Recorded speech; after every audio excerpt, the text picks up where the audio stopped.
Hello friends, Siragadikka ஆசை என்ற எபிசோடில் என்ன நடக்கலாம் அப்படிங்கிறத பற்றி பார்க்கலாம். இன்றைக்கான எபிசோட் ரொம்ப இன்ட்ரெஸ்டிங்கான எமோஷனல் எபிசோடாக இருந்துச்சு. 2 வாரத்துக்கு மேலே இன்றைக்கான எபிசோட் ரொம்பவுமே நல்லா இருந்துச்சுன்னு சொல்லலாம். முத்து மனோஜை பார்க்குறதுக்கு ஷோரூமுக்கு போகிறாங்க.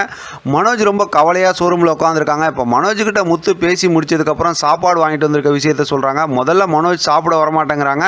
அதுக்கப்புறம் முத்து பேசி சாப்பிட வச்சிடுறாங்க. சாப்பிட்டுட்டு இருக்கும்போது மனோஜ் ரோஹிணியை பற்றி கேட்குறாங்க. மீனா ரோஹிணிக்கு சாப்பாடு கொடுப்பாங்க அப்படின்னு முத்து சொல்லிடுறாங்க. ஆனால் சாப்பிட்டு முடிச்சதுக்கப்புறம் மனோஜ் அப்பாவோட காசில் தானே இந்த ஷோரூம்லாம் திறந்தது, அதனால் சாப்பாடெலாம் வாங்கி கொடுத்து எப்படியா அந்த ஷோரூமை நீ ஆட்டையை போடலான்னு பார்க்குறியா அப்படிங்கிற மாதிரி சொல்லிடுறாங்க. அதை கேட்குற முத்து ரொம்பவுமே வருத்தப்பட்டு பேசிட்டு அங்கேருந்து கிளம்பி போயிடுறாரு.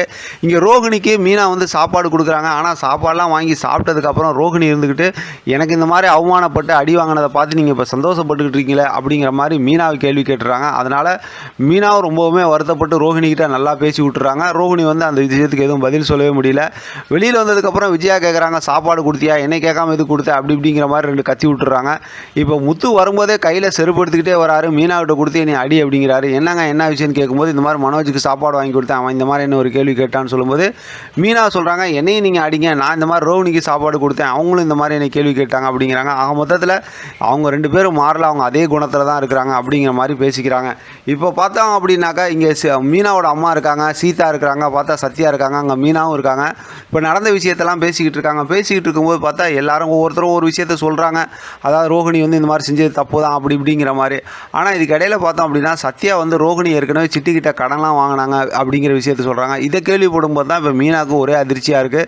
ரோஹிணியை பற்றி நிறையா உண்மைகள் தெரிய வரும்போது ரொம்ப அதிர்ச்சியாகவும் அப்படியே யோசனையாகவும் இருக்குது அப்படிங்கிற மாதிரி. இங்கே வீட்டில் பார்த்தோம் அப்படின்னாக்கா மனோஜ் வீட்டுக்கு வந்ததுக்கப்புறம் ரோஹிணியை போய் கூப்பிட்றாங்க. கதவு திறக்கல. அதுக்கப்புறம் ரொம்ப நேரம் தட்டுறாங்க. முத்து மீனாவும் வந்துடுறாங்க. அதுக்கப்புறம் திறந்து வரும்போது நான் தூங்கிட்டேன் அப்படின்னு சொல்கிறாங்க.